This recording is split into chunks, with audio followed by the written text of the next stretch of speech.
반갑습니다.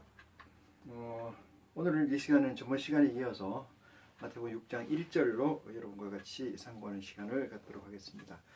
5장에서 말씀드렸던 것은 공리, 다시 말해서 법칙적 예수 그리스도의 메시지다, 이렇게 얘기를 들을 수가 있습니다. 그 6장 시작에서는 그 공리된 가치, 다시 말해서 10계명의 첫 번째, 나 외 다른 신을 섬기거나 두지 마라, 너희 마음에. 두 번째, 나 외 다른 신을 땅으로나 하늘로나 바다로나 만들지 말라. 세 번째, 내 이름을 너희는 망령되게 이끌지 마라.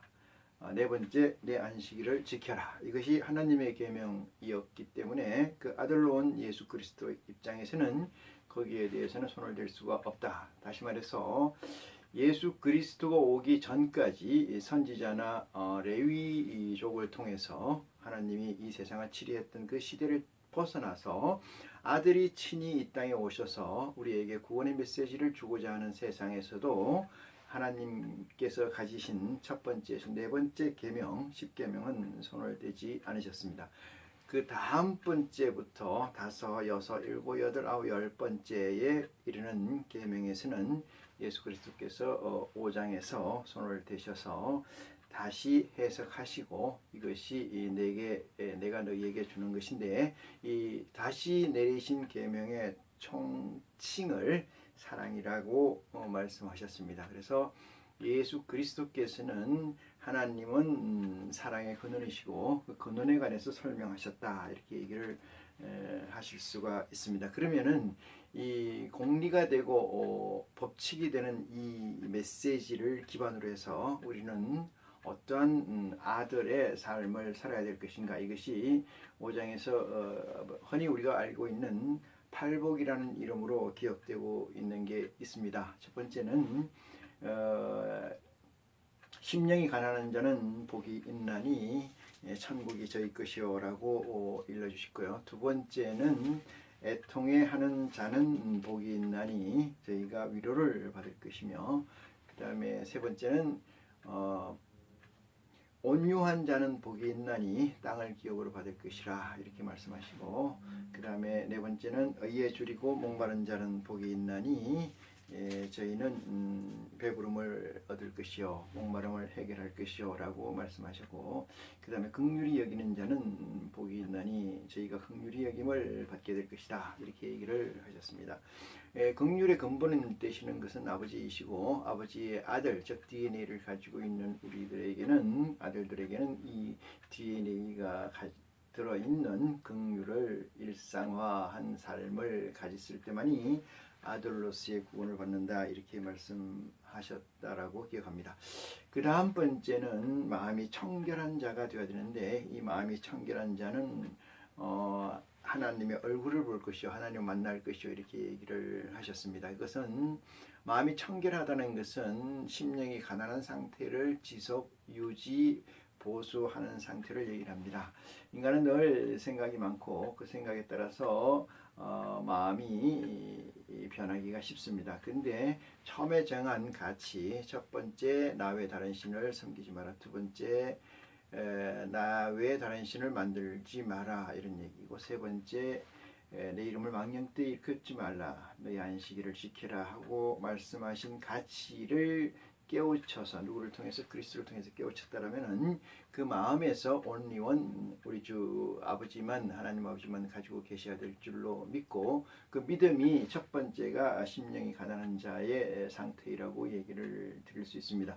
아들이라면 당연히 그 상태를 유지하는 것이 맞다라고 해석이 되고요. 그 다음에 지금 얘기하는 마음이 청결한 자가 되어야 된다는 것은 첫 번째 상태를 계속 유지 발전시킨다는 것을 의미를 합니다. 그리고 그렇게 됐을 경우에 그가 하나님을 만나고 하나님을 볼 것이다, 대면할 것이다, 이렇게 얘기를 해 주셨습니다. 그 다음에 말씀하신 게 확평케 하는 자는 복이 있나니 하나님의 아들이라 칭함을 얻으리라 말씀을 하셨습니다. 마지막 번째, 여덟 번째로 의를 위하여 핍박받는 자는 복이 있나니 의를 위하여 핍박받는 자는 복이 있나니 천국이 저희 것이라고 말씀하시고, 너희는 하늘의 아들들이고 아들들은 세상에서 빛과 소금으로 나타나야 된다. 만약에 빛이 어둠에 쫓기거나 빛의 역할을 못해서 가려져 있거나 이런 경우는 안 된다라고 말씀하시고, 소금의 사명은 이 세상에 너희 때문에 존재하는 것이기 때문에 세상의 가치는 너희가 있어야 생성되는 것이다. 그리고 소금이 그 맛을 잃는다면 이 세상이 아무 의미가 없다. 이렇게 말씀을 해 주셨습니다. 그러고 나서 바로 율법과 선지자의 모든 강령은 세례 요한 때까지라고 말씀하셨습니다만은, 예수님께서는 율법이나 선지자를 폐하러 온 것이 아니라 그것을 온전케 해로 왔다 이렇게 말씀을 하셨습니다. 그것은 하나님 아버지께서 주신 이 땅의 계명을 예수 그리스도가 오셔서 그것을 걷어내거나 그것을 중단하거나 그것을 폐기할 수 있는 역량이나 능력이 있는 존재가 아니다 이렇게 말씀을 해드릴 수가 있습니다. 그러므로 인해서 예수 그리스도께서는 미약하고 불완전하고 완전치 못한 그림자적 가치이지만은 이것은 나의 가치, 온전한 가치가 오기 위한 존재였다는 사실에서 예수 그리스도께서는 율법과 선지자를 본인은 피하러 온 것이 아니고 이것을 완성하러 왔다 이렇게 얘기를 해 주셨습니다. 그래서 여기에서 천지가 없어지겠으나 율법의 일점이라도 없어지지 아니하고 다 이룬다 이렇게 말씀을 하시고 나서 오늘 이 시간에 이 공준에 관한 근거한 공준에 해당하는 얘기들을 할 수 있게끔 공리에 관해서 말씀해 주셨는데, 그것이 살인치 말라, 그 다음에 여기에 관한 것, 간음하지 말라, 여기에 관한 것, 그 다음에 내 이웃을 사랑하라고 한 말씀이죠. 원수를 사랑하고 이웃을 사랑하라고 한 말씀입니다. 이것이 어떻게 가능한가에 대해서 예수님은 공리적 차원에서 설명을 마태복음 5장까지 해주셨습니다. 6장부터는 어떻게 우리가 살아가야 될까, 하늘의 아들로서, 아버지의 아들로서 어떻게 살아가야 될까에 관해서 공준에 해당된다고 보겠습니다만은 그 말씀을 주셨습니다. 자, 보시겠습니다. 6장 1절입니다. 사람들에게 보이려고 그들 앞에서 너희 의를 행치 않도록 주의하라 이랬습니다. 사람들에게 보이려고 너희 의를 그들 앞에서 행치 않도록 주의하라 이랬습니다. 의라는 것은 요한복음 16장에 나와 있는 말씀을 한번 보시겠습니다.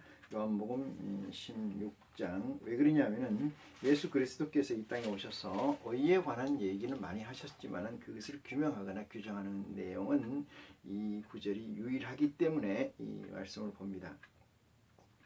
요한복음 16장 9절입니다. 죄에 대하여라 하면 저희가 나를 믿지 아니하며 의에 대하여라 하면 내가 아버지께로 가니 너희가 나를 다시 보지 못하리라. 다시 나를 보지 못함이니라. 이렇게 얘기를 하셨습니다. 그러면 의라는 것을 이 적시되어 있는 내용대로 본다면은 내가 아버지께로 간다는 사실에 대해서 너희가 믿고, 그러면 그 사실을 믿는다면은 내가 아버지께로 가니 그 다음에는 너희가 나를 다시는 보지 못한다 이렇게 얘기를 하셨습니다. 이것은 예수라는 이 존재, 생물학적 존재의 현현 나타남을 다시 보지 못한다는 의미이지 예수 그리스도에 관한 사상적 존재자에 관해서 얘기하는 것은 아니다 이렇게 이해하실 수 있습니다. 그러면 이 말씀을 의역을 해서 여러분에게 말씀드린다면은 예수는 그리스도시고 그리스도시는 살아계신 하나님의 아들이고 그 아들은 우리에게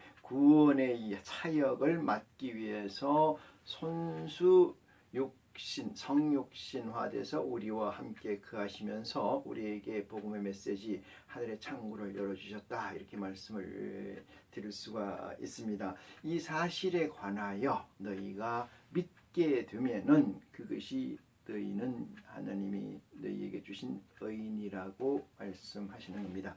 지금까지 많은 성도들이 많은 하나님을 믿는다고 하고 예수를 그리스도라고 믿는다고 하는 사람들 사이에서도 예수를 그리스도로 믿는다라면은 예수의 세상, 예수 그리스도의 세상에 대해서 우리가 매여야 되고 예수 그리스도의 세상에 대해서 우리가 삶이 있어야 될진데 예수 그리스도의 세상 이전의 세상에 관해서 너무나 많은 부분을 썩음으로 인해서 영이 혼탁해지고 그리스도를 그리스도로 인정하지 않는 이율 배반적 신앙생활을 하고 있다.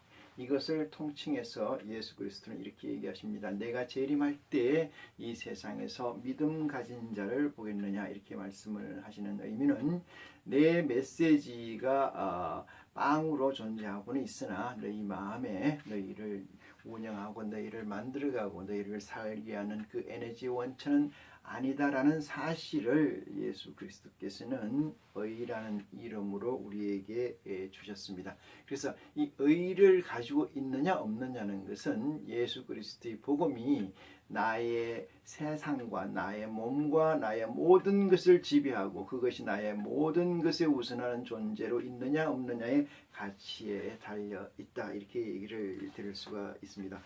다시 이 본문으로 와서 사람에게 보이려고 했습니다. 사람에게 보이려고 우리는 누구에게 보이려고 해야 되냐면은 하나님 아버지에게 보이려고 해야 되는 거죠. 이 말씀은 바꿔서 얘기하면 하나님의 일을 위해서 존재해야 되지 세상 사람들에게 나를 과시하거나 세상 사람들에게 나의 행위를 자랑하려고 존재하는 모든 것을 배제해야 된다 이렇게 말씀을 드릴 수가 있습니다. 사람들에게 보이려고 그들 앞에서 너희 의를 행치 않도록 주의하라 이렇게 얘기를 합니다. 이거 사람이 있으니까 나는 주의해야 되겠고 사람이 없으니까 주의 안 해도 된다 이런 이분법적 생각이 아니고 내가 내 몸에 그리스도의 사상이 그리스도의 메시지가 온전히 성육신화돼서 내 안에 그리스도가 자리한 사람이라면은 여기에 대해서 개의할 일은 없다고 말씀드릴 수가 있습니다. 이 세상에서 살면서도 세상에 나쁜 일을 하지 않고 좋은 일만 하고 산다고 한다면 그 사람에게는 대한민국이 정한 형법이나 대한민국이 정한 법의 테두리에 저촉되지 않음으로 인해서 그 법이 있으나 마나한 존재가 되는 것과 마찬가지로 하늘의 아들들에게는 이런 것들이 하나님의 DNA, 하나님의 가르침이 DNA화 돼서 존재해야 된다라고 적시하고 있습니다. 그렇지 아니하면은 만약에 앞에서 설명한 것처럼 사람들에게 보이려고 너희가 많은 사람들에게 의를 행치 않아야 된다 이렇게 얘기했는데 그렇지 않다면은 하늘에 계신 너희 아버지께 상을 얻지 못하느니라 이렇게 얘기를 하십니다. 사실 우리는 이 대목에서 상을 얻지 못하는 데서 끝나는 건 아닙니다. 다시 말해서 하늘의 아들로서의 자격이 없으므로 하늘의 아들이 되지 못한다 이렇게 설명하는 것이 온당하다 이렇게 말씀드릴 수가 있습니다. 2절입니다. 그 다음에 그러므로 구제할 때 외식하는 자가 사람에게 영광을 얻으려고 회당과 거리에서 하는 것 같이 너희 앞에 나팔을 불지 말라. 진실로 너희에게 이르노니 저희는 자기 상을 이미 받았느니라 이렇게 말씀을 하십니다. 그러니까 우리가 하는 모든 것은 누구를 위해서 해야 되는 것이에요? 사람을 위해서 해야 되는 게 아니지요. 우리는 누굴 위해서 해야 돼요? 내 자식을 위해서 일을 해야 되는 게 아니고 내 사랑하는 아내와 남편을 위해서 일을 해야 되는 게 아니고 어떻게 보면 내 행위의 중심은 어디에 있어야 된다고요? 아버지의 마음에 있어야 된다 이렇게 얘기를 들을 수가 있습니다. 그러므로 우리가 이 세상에서 자유로울 수 있는 것은 이 세상의 눈치를 보지 않는다는 사실에서 전제를 합니다. 그래서 사람에게 보이려고 하지 마라 이렇게 얘기를 하는데 우리가 이런 말도 바울은 얘기를 하지 않았습니까? 사람을 즐겁게 하겠습니까? 하나님을 기쁘게 하시겠습니까? 우리는 하나님을 기쁘게 하는 일이 무엇인가에 관해서 정리가 되어 있어야 되고 그 정리된 대로 우리의 삶이 이루어져 나갈 때 여러분은 구원에 한 발짝 다가가고 아버지는 여러분의 구원으로 인해서 영광을 받으시는 줄 믿으시기를 바랍니다. 3절입니다. 너는 구제할 때 오른손의 하는 것을 왼손이 모르게 하며 네 구제함이 은밀하게 하라. 은밀한 중에 보시는 너희 아버지가 가꾸시니라. 이렇게 얘기를 하시고, 여기서 구제는 세상 사람들을 포함한 형제 간의 구애 또는 그걸 포함한 광의적 해석에서 설명되는 것이 아니고 형제들 간의 구제를 의미합니다. 형제들 간의 구제. 형제들 간의 구제라는 것은 그리스도로 말미암아, 예수 그리스도로 말미암아 형제된 관계에서의 구제를 얘기하는 거죠. 형제된 관계에서의 구제를 할 때에 뽐내거나 누가 보게끔 벗으면 좋겠다라고 얘기를 생각을 하는 가운데에서 구제를 내가 한다고 한다는 것은, 그것은 이미 뭐라고 해요? 그렇게 했을 경우에 저희 상은 이미 받았다. 그러면 앞으로 받을 상이 없다는 거죠. 그러면 받았다는 건 뭐예요? 이 세상에서 상을 받았느니라, 이런 얘기죠. 하나님께서는 두 번의 상을 주지 않으시죠. 왜? 세상 것과 아버지 것은 다르기 때문에 그렇습니다. 세상 것과 아버지 것은 같을 수가 없습니다. 그러므로 세상에서 상을 받고 하늘에서도 상을 받는다, 이건 없다는 거죠. 하늘에서도 상을 받고 세상에서도 상을 받는 것 또한 없습니다. 그러니 세상을 즐겁게 하겠습니까? 아버지를 즐겁게 하겠습니까? 묻지 않습니까? 두 가지를 다 겸해서 할 수가 없다라는 거 아니겠어요? 그래서 이렇게 얘기하죠. 너희 마음에 있잖아요. 두 주인을 섬기지 못. 24절입니다. 볼까요? 한 사람이 두 주인을 섬기지 못할 것이니 이랬어요. 여기서는 주인이라고 나옵니다만은 의인화돼서 설명을 한다면 여러분은 이해를 빨리 하실 수 있으리라 믿습니다. 두 주인을 섬기지 못한다. 세상 주인과 우주 만물을 창조하신 우리 아버지의 아버지를 주인됨으로 같이 섬기지 못한다, 이 얘기입니다. 명심하시길 바랍니다. 오른손이 하는 걸 왼손이 모르게 하라, 이 얘기는 어떤 얘기냐면은 생활화되고 몸에 밴 삶이어야 된다, 이렇게 얘기를 드릴 수가 있습니다. 생활화되고 몸에 배어 있는 삶이 되지 않으면은 항상 오른손이 하는 것을 왼손이 모를 리가 없고요. 왼손이 하는 걸 오른손이 모를 리가 없겠죠. 여러분이 공기를 마시는데 일상화돼서 마시는 공기이지 않습니까? 그래서 나는 공기를 마셨네, 안 마셨네, 이렇게 설명하는 것이 없는 것처럼 내 삶이 돼야 되고 내 존재가 돼야 되고 내 철학이 돼야 된다는 거죠. 무엇이? 예수 그리스도께서 우리에게 주신 메시지가 그리 돼야 된다는 사실입니다. 이 한 사실에서 여러분이 놓침이 없이 바로 잡고 바로 고백하고 회개할 때만이 예수가 여러분에게 생명이 되시고 하나님이 여러분에게 아버지가 되시는 귀한 축복이 있으실 줄 믿습니다. 이 시간 말씀 여기까지 하겠습니다. 고맙습니다.